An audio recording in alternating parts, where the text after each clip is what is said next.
within writing and just kind of the process and the journey, it doesn't matter if you're a poet or a designer or whatever. I feel like we're all born and meant to be creators, and whether that's just you're creating the generating your life and creating, kind of doesn't really matter what you're doing. My brother's an accountant, and I would call him creative. I think for me, within my journey, when I feel like that I'm stuck, is I actually don't believe in writer's block. I think that means that you're just in a season of discovery, and you're kind of needing the rest from whatever you feel like that. Like if I'm going to write a song up in my studio and I just can't find anything, I used to kind of hate, be hard on myself in that way. I'm a competitor. I played sports growing up, and I guess I'm disciplined in that way, whatever the discipline a college athlete has.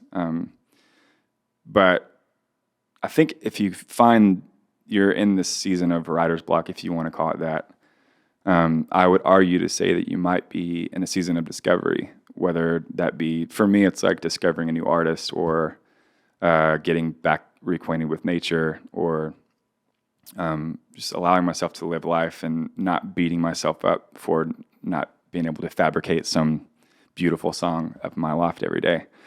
Some writers are different, not to bring up John again, but to bring up John again, and he feels like he writes every single day, and he's so good at that, and that's his process. For me, if I get up there to the studio and I try to write a song and it's just not working, usually it's going to be a pretty bad song. And I feel like people see that throughout in your life.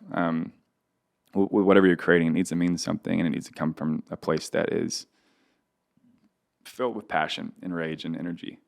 Yeah, during this period where we're kind of stuck at home, I started this project called Pink Laundry, and it leans a little bit more rock, kind of punk side, which is very much also a part of who I am growing up on different kinds of music. And with my band Judah and the Lion, with the folk elements needing to kind of live there, I also wanted to have this super rock, distorted drums, distorted vocal, kind of saying different things, maybe in a little bit more of a passionate rage way than the optimistic side of me, which is kind of the Judah and the Lion side.